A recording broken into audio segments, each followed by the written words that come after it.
حصريا على ألف ألف أف أم. الهبوب للأمير خالد الفيصل. الهبوب. هبت هبوب غربية تجتاح الأرض العربية، تجتث الأخضر واليابس لعيون الديمقراطية.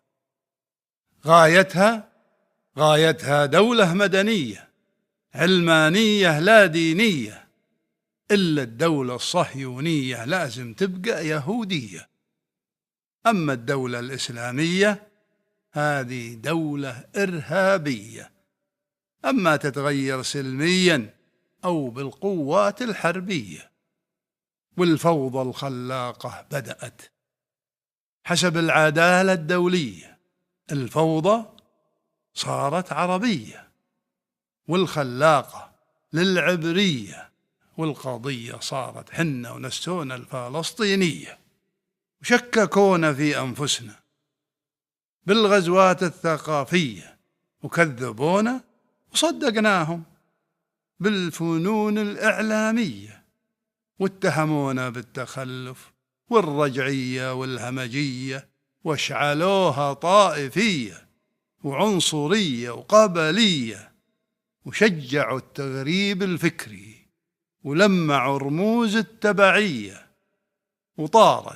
وطارت عربانك في العجة تهتف حرية حرية.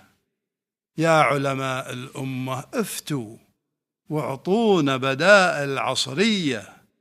الآخر فصل تشريعه على القيمة العلمانية، ونقلناها بكل سذاجة وسميناها تنويرية.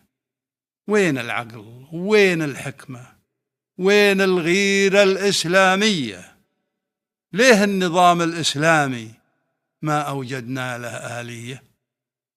الدستور كتاب الخالق، والمنهج سنة نبوية، وعلينا نثبت للعالم إن رسالتنا أبدية.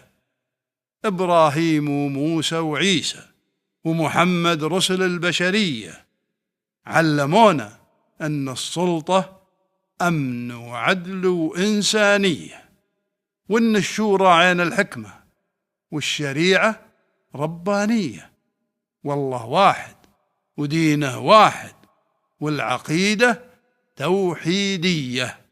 ليه وليه وليه وليه كل نكفر منا خوية؟ خافوا الله في خلق الله، يا من بعث الفتنة حية. حصريا على ألف ألف أف أم. الهبوب للأمير خالد الفيصل.